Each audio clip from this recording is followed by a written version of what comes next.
কিছুদিন আগে আমি রসবড়া তৈরি করেছিলাম। তার একটি ছবি পোস্ট করায় একজন জানতে চেয়েছে এটা কিভাবে তৈরি করেছি।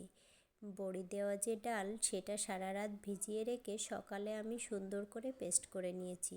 আর সামান্য একটু চিনি আর লবণ দিয়ে এখন এটাকে ভালো করে ফেটাতে হবে। যত ভালো ফেটানো হবে রসবড়াও কিন্তু তত ভালো হবে।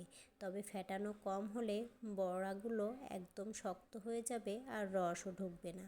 এই যে খুব ভালো করে ফেটিয়ে নিয়েছি। এখন একটু চেক করে দেখব। জলে দিয়ে যদি এটা ভেসে থাকে তাহলে বুঝতে হবে খুব ভালো ফেটানো হয়েছে। এই যে আমার ফেটানো কিন্তু খুব সুন্দর হয়েছে। এবার একে একে সবগুলো ভেজে নেব। তবে ভাজার সময় একদম কম আঁচে ভাজতে হবে, তা না হলে বাইরেটা পুড়ে যাবে আর ভিতরে কাঁচা থাকবে। সবগুলো ভেজে রসে দিয়ে দিয়েছি। এটা রসে দেওয়ার 10 থেকে 15 মিনিটের ভিতরে খুব সুন্দর রস ঢুকে যায়। এই যে আর খেতেও কিন্তু অনেক বেশি মজার হয়। তবে সাদা সাদা রাখলে বেশি দিন রাখা যায় না, এই জন্য একটু লালচে করেই ভেজে নিয়েছি।